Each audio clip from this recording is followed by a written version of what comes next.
All right, now political analyst Professor Dirk Kotze joins us to expand on this conversation. Professor, good afternoon and thank you for your time. Good afternoon. Thank you very much. No, it's a pleasure to have you with us. Firstly, the choice of a location to launch this manifesto. It's the union buildings, the lawns thereof. Your views on this? Yes, I think it's very symbolic, and I agree with the input that you've shown to us now. It is, we all know, is the center of government, where the president's office is. It has high symbolic value, and therefore the fact that they've chosen this and not one of the big stadiums, whether it's in Johannesburg or in Durban or in Cape Town or other places, I think sort of suggests that they want to do it at the place of high influence power, political power, government power, but also in a sense in almost a neutral place, because the union buildings is seen as a national symbol and not one of the provinces, for example. Then, Professor, what of those that have said KZN would be strategic for any political party looking to garner a lot of support because it is the second most populous province? And what we've seen, even though we listened to the analyst, Mr. Levando there, what we've seen is that in most cases, for instance, with the EFF, they deployed Floyd Shivambu to be there for a number of months. And what that does is that it allows a leader to strengthen the regional structures and just ensure that the message of the EFF is disseminated properly into these regions. Well, I think the same applies to Gauteng and even to more it applies. Gauteng is the province that is the province of the most votes for many parties. It includes for the EFF, for the DA itself, together with the Western Cape, for the Freedom Front Plus, and even to a large extent for the ANC. So it is an absolutely key province, more than that of KwaZulu-Natal.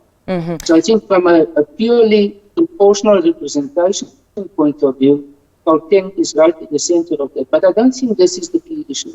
It's not about whether this is going to mobilize a certain number of voters. That will only start to happen once the election campaign is really going forward. But this is, I think, as I said, is more about to distinguish themselves from the other parties, the ANC and the EFF specifically, that did it in KwaZulu-Natal or Durban. And at the same time that it has this very powerful symbolic value of the union buildings. All right. Now, the DA has of late been moving with great confidence ahead of the elections, as all parties should. Now, they've taken us through their first 100 days of government should they win the elections. The first big one was privatization of Eskom. I listened to John Steenhuisen saying that it's time perhaps for many to embrace the private sector. Do you see citizens warming up to this? Well, it's going to be part of a very intense ideological debate during this election. On the one hand is the ANC, which leans more towards the statist approach or developmental statist approach. The DA leans towards what they call a social market approach, which is more including privatization. And therefore, it's not only about Eskom, it's about SOEs in general.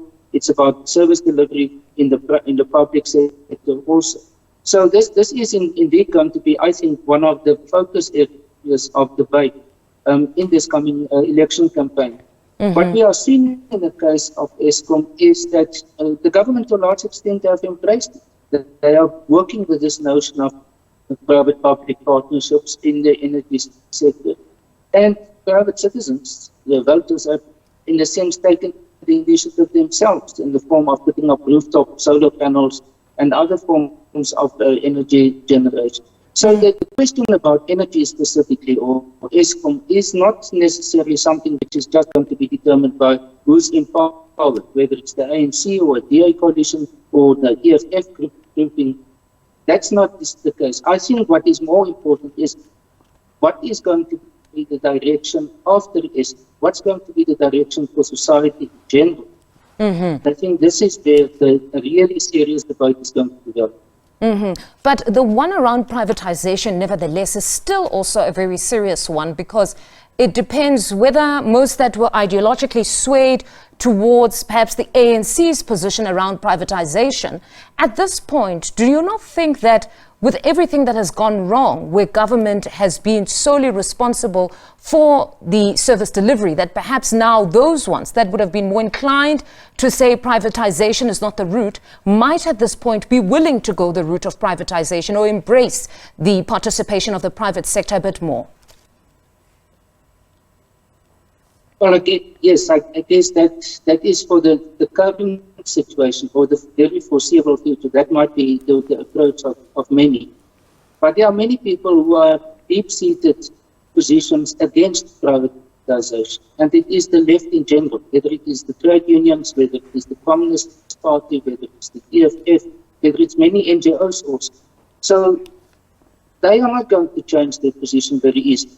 It is more, I would say, the middle persons who are less ideological, who are more about what is my own interest in this, how can I improve my own living situation, my quality of life in general. They will, I think, more ask these questions and take a decision in which direction they want to go. Because one has to be careful also, one starts to see it a lot, is privatization can also mean that the cost of those services increase. And that we've seen with electricity, with meter systems and so on. So it's a very difficult decision to make. It's not a either-or decision that is going to be made by most people because and I suppose, of their personal experiences that they've seen. And I suppose what makes it more difficult is also the conversation, or at least the voice of more influential leaders such as the likes of former President Thabo Mbeki, who's actually gone on to state a caution against moving the function of government to the private sector in most instances, and some stating that indeed it does become more expensive because, I mean, if you look at the private sector, essentially they are for profit. So in most cases, they would increase the price if the need arose. Yes, it's actually a trade-off between cost versus service. And I think this is, again, what people will have to make the calculation. Are they willing to pay more, but guarantee that they will get a better service or get a service at all, whether it's water or electricity or refuse removals or whatever type of, especially local service or infrastructural services. Whether the private sector, the companies, the big businesses are willing to, for example, become involved in the railway infrastructure, in the ports, in order to pay more, invest more, but ultimately have the guarantee to a large extent that those services will be available. I think we are on that tipping point in South Africa in general. And it's a very difficult decision to be taken, and it's not a one model fits all. It's going to be about each one of them that will determine this. And I think, this is where a multi-party dispensation possibly will ultimately be able to stimulate this debate. At the moment, with a one-party government, it's more difficult to have that diversity in such a debate. Professor, you say we're possibly at a tipping point. With all the problems that South Africans are seized with now, interestingly enough, there's no clearer picture emerging of some sort of a winner of these elections, somebody that could just take over government. It seems as though right now the polls are indicating that in as much as the ANC would dip down below 50, nevertheless, they'd still be slightly higher. Yes, I think this is the decisive moment for many political parties, is that this election is going to determine whether they are going to grow or not, whether they will have in the foreseeable future a future for themselves. What we are seeing up to now is that the existing parties are not growing exponentially, and that includes all the opposition parties at the moment. At the same time, the ANC's decline has been quite gradual. There's now some opinion polls that think that it will become more exponential, the decline of the ANC, and going between 50%. But what are we to read into this? It's not the government. What are we to read into all of this? Well, it means that there is no alternative party ready yet. What we are therefore have to read into this is going to be a transition, a multi-party transition from a situation where the ANC was the dominant party, the government now for 30 years, to a situation where it is going to change, but we don't know yet what is the alternative. So it's an interim transitional situation that we are going through. Whether it's going to lead to the emergence of another dominant or other party that on its own can form a government, we don't know. But what we do know or start to see is this transition, and this transition can be there for a long period. Doesn't it will mean that it will be there for only 5 years or maybe 10 years? It might be longer, depending on whether there's one or two parties that will emerge from this as very prominent parties. But at the moment, we don't see that. Now, recent polls show that the EFF is hot on the heels of the DA. It could possibly shoot past it, becoming the official opposition. Your views on some of these poll results? Polls are unfortunately in South Africa not very accurate. Those polls that you are referring to were done at the end of last year, before the formation or before the MK party became very prominent and active in public. What we've seen since then in some of the by-elections, for example, in KwaZulu-Natal, is that the MK party did relatively well there, and to the detriment of the EFF. So I think what we are seeing is some equations. The one is that the ANC is losing support. The logic was that support will go predominantly to the EFF. Now we have the MK party and some other groups that were also formed.